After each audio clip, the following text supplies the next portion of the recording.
Waktu itu aku pulang malam karena kebagian masuk kerja shift siang. Ada sebuah jalan di kampungku yang selalu aku hindari untuk pulang karena banyak hal yang terjadi. Sebenarnya jalur rumahku lebih dekat bila lewat gang itu, tapi aku selalu mengambil jalan memutar meskipun jauh. Aku selalu takut bila lewat gang itu, karena waktu aku SMA pernah terjadi hal yang menakutkan. Saat aku kelas 2 SMA, ada hal yang menggemparkan warga di kampungku. Ada mayat perempuan yang bunuh diri dengan menggantung diri di pohon gang tersebut. Setelah tragedi di gang itu, banyak warga termasuk aku jarang melewati jalan itu. Hingga sosok perempuan yang bunuh diri itu mulai mengentayangi warga kampung yang melewati gang tersebut.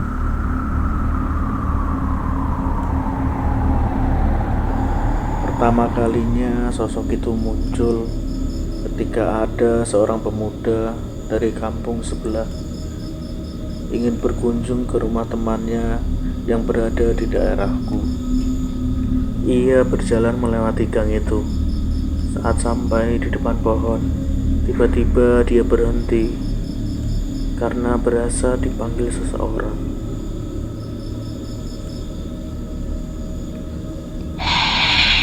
Ia pun menoleh ke arah pohon. Ada sebuah sosok yang sedang jongkok di bawahnya. Ia berusaha fokus melihat sosok tersebut karena keadaan yang gelap. Tiba-tiba sosok perempuan jatuh menggantung dari atas pohon. Dia pun kaget hingga jatuh ke belakang. Saat ia mau berdiri, seluruh badannya tidak bisa digerakkan. Ia pun menangis tak karuan ketika sosok itu tiba-tiba mulai mendekat dan tertawa.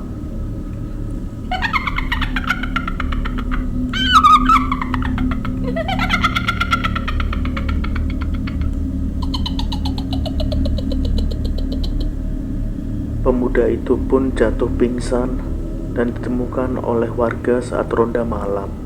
Hingga esoknya itu menjadi topik yang ramai dibicarakan oleh warga. Banyak kejadian setelah teror sosok tersebut, entah itu dari warga kampung atau dari luar kampung. Sampai teror sosok itu terjadi kepadaku.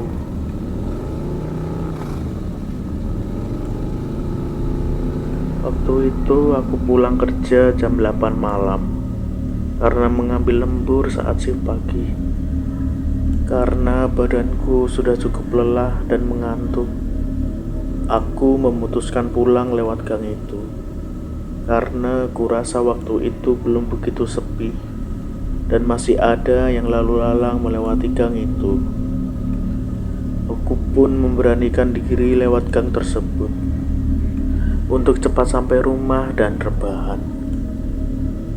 Setelah melewati pohon itu, tiba-tiba rantai motorku lepas dan tersangkut hingga ban tak bisa bergerak.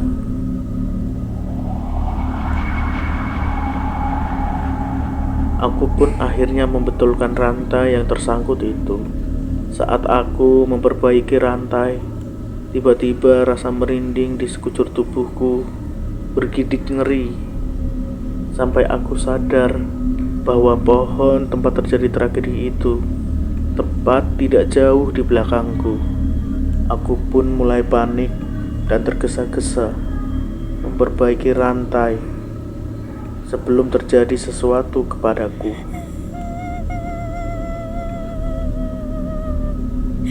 Hingga aku mendengar suara perempuan yang menangis lirih dan kesakitan.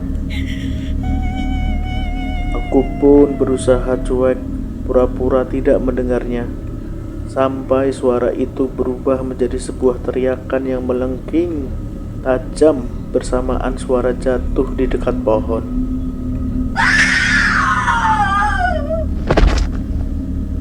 Aku pun refleks melihat ke arah pohon itu.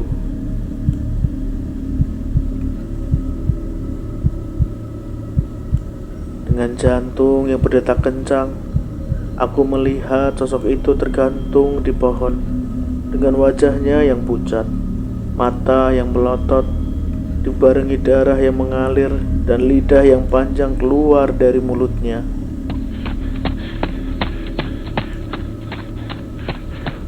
Aku pun berlari sekencang-kencangnya dari tempat itu, meninggalkan motor dan peralatanku.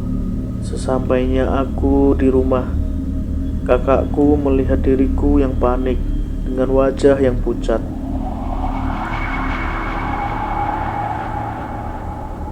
"Dek, kenapa kamu, Dek? Kok keringatan begini?" ucap kakakku yang khawatir. Karena masih syok, aku pun hanya bisa ngos-ngosan. "Udah duduk dulu di kursi," ujar kakakku yang masuk ke dapur. Kakakku menyuguhiku teh hangat dan mulai bertanya lagi ketika aku mulai tenang. "Apa yang terjadi, Dek? Kok sampai pucat gini mukamu?" ujar kakakku sambil mengelap keringatku. Aku pun bercerita tentang kejadian tersebut kepada kakakku. Ia pun kaget saat mendengarnya. "Itu motorku masih ketinggalan di gang, Mbak. Bisa suruh orang ronda ambilin nggak?"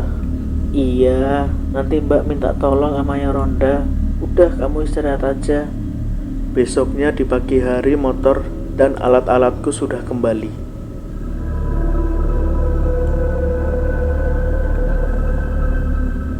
Dan aku pun tidak masuk kerja karena badanku drop dan demam yang amat tinggi. Iwan adalah sahabatku sejak SD, hingga sekarang kerja di tempat yang sama. Ia mengetahui kabarku yang izin tidak masuk kerja.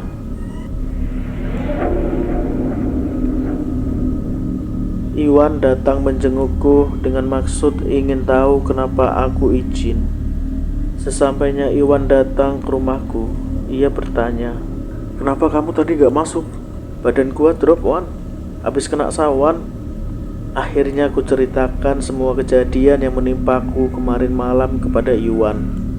Iwan menanggapiku dengan sikap yang tidak percaya dan bercanda. "Gak percaya gue. Masa iya lu ditampakin?" ujar Iwan dengan bercanda. "Ye, gua sumpahin lu biar ketemu langsung matu setan." "Gak apa-apa, sekalian kenalan biar akrab." ujar Iwan yang percaya diri.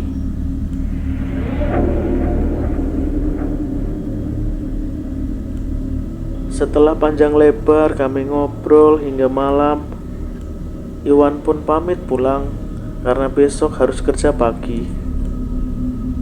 "Sana pulang lewat Gang Setan, katanya mau kenalan." "Iya, ini juga mau lewat situ biar cepet nyampe rumah." Akhirnya Iwan pun berangkat pulang. Aku pun masuk ke rumah untuk istirahat. Besok paginya, aku dapat kabar dari teman kerjaku bahwa si Iwan tidak masuk kerja. Tak lama atasanku menelpon bertanya kenapa Iwan tidak masuk kerja. Karena Iwan ditelepon pun tak diangkat. Akhirnya aku memutuskan untuk mengunjungi Iwan ke rumah untuk memastikan keadaannya.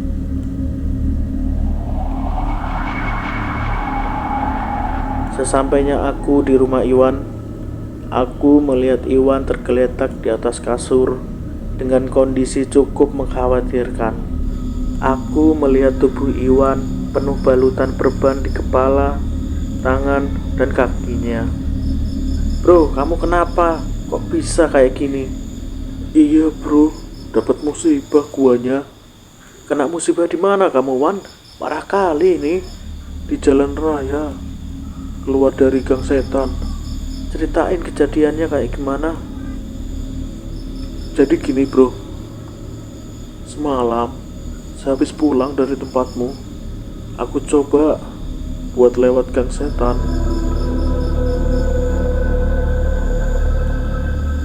Di situ aku berhenti dan iseng untuk teriak, "Mbak, boleh dong digodain?" Wah, edan kamu, Wan. Namanya juga iseng. Soalnya dengar ceritamu aku nggak percaya. Habis itu aku jalan lagi karena nggak terjadi apa-apa. Baru belok ke arah jalan raya, ada yang memanggil dari belakang. Refleks aku lihat ke belakang. Wah, serem seserem-seremnya, bro. Baru kali ini aku lihat yang begituan. Emang kamu diliatin apa semalam? Ini bener-bener nyata dan jelas aku lihat. Ada makhluk tinggi, gede, hitam, berbulu lebat. Dan ini yang bikin gua merinding, semerinding-rindingnya. Dia berdiri dengan memegang tali di tangannya. Dan tahu apa coba di tali itu? Dan di tali itu ada sosok perempuan yang menggantung. Aku mau lari, tapi kaki gak bisa digerakkan. Kayak aku tuh disuruh melihat dengan jelas oleh sosok di depanku itu. Sampai aku akhirnya bisa bergerak lagi. Aku langsung lari sekencang-kencangnya pergi dari gang itu. Tapi namanya musibah, gak ada yang tahu. Aku lari keluar ke jalan raya dan tertabrak mobil. Sampai terpental lumayan jauh. Dan ini hasilnya. Sampai sekarang masih sakit semua badanku. Aku mau bilang kamu tuh orangnya terlalu skeptik, tapi lihat kondisimu kayak gini, aku tuh ikut prihatin.